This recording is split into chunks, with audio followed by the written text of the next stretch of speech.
জান্নাতের দরজায় কে তুমি? একটা দরজা। কেমন দরজা জানা নেই আমাদের, কিন্তু এটা জানি সে দরজার উপরে আছে সুশীতল ঝর্ণা, সুমিষ্ট পানিতে কুলকুল বয়ে চলেছে, যা কল্পনা সাধ্য আমাদের নেই। ওপাশে আছে এক জগৎ, শান্তি ও সুখ যেখানে স্থায়ী বাসিন্দা, কষ্ট যন্ত্রণা যেখানে নিতান্তই অপরিচিত। দরজাটা সে আবাসের, যে আবাসের বাসিন্দারা নবীর প্রতিবেশী, রবের বড় প্রিয়। দুয়ারে অপেক্ষমান আছেন প্রহরী। একদিন সে দুয়ারে কড়া নাড়ার আওয়াজ হবে। প্রথম জান্নাতে মানুষটি দরজা খোলার সংকেত দিবেন। প্রহরীর জিজ্ঞাসা শোনা যাবে, মান আনতা, কে তুমি? জান্নাতের দরজায় কড়া নাড়তে পারে এমন কে আছে? কোন মানুষ? এতদিন তো কেউ কড়া নাড়েনি। কে হবে সেই সৌভাগ্যবান? মহাদৌলতের অধিকারী। এপাশ থেকে প্রত্যুত্তর হবে, শোনা যাবে প্রথম জান্নাতীর আনন্দিত স্বর, মুহাম্মদ, আমাদের নবী, আমাদের আপনজন, আমাদের রাহবার। তুমি সে নবীর উম্মত যিনি প্রথম জান্নাতের দরজায় কড়া নাড়বেন। তুমি সে নবীর উম্মত যিনি সর্বপ্রথম জান্নাতে পদার্পণ করবেন। তুমি সে নবীর উম্মত যাকে রব এতটাই ভালোবাসেন যে তার আগে অন্য কারো জন্য অনন্ত সুখের দরজা খোলা হবে না।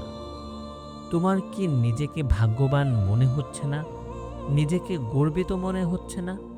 এপাশ থেকে মুহাম্মদ উত্তর পেয়ে ফেরেশতা বলে উঠবেন, আপনার জন্যই দরজা খুলতে বলা হয়েছে।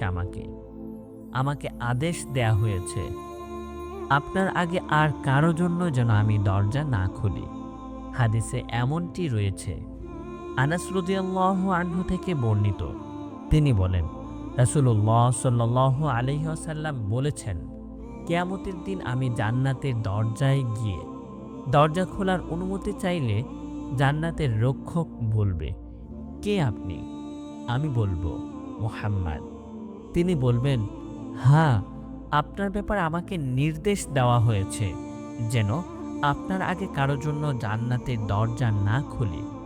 আল্লাহ বলে রেখেছেন, প্রথম দরজা খুলবে কেবল তার হাবিবের জন্যই। প্রথম দরজা খুলবে কেবল একটি মানুষেরই, তিনি নবীদের সর্দার, আমাদের ভালোবাসার বার্তাবাহক। আরেক হাদিসে আল্লাহর রাসূল সাল্লাল্লাহু আলাইহি ওয়াসাল্লাম বলেন, আনা আউয়ালু শাফিঈন ওয়া আউয়ালু মুশাফফাঈন ইয়াউমাল কিয়ামাতি ওয়ালা ফাখরা ওয়া আনা আউয়ালু মান ইউহাররিকু হিলাকাল জান্নাহ। অহংকার করে বলছি না, তবে জেনে রেখো, কিয়ামতের দিন সুপারিশের অনুমতি প্রথম আমিই পাব, আর জান্নাতের দরজায় সর্বপ্রথম কড়াও নাড়ব আমি। বন্ধু, কেমন হবে যদি তার পিছু পিছু তুমিও ভেতরে যেতে পারো? কেমন লাগবে যখন জান্নাত থাকবে তোমার প্রতীক্ষায়? কি আগ্রহ জন্মে না?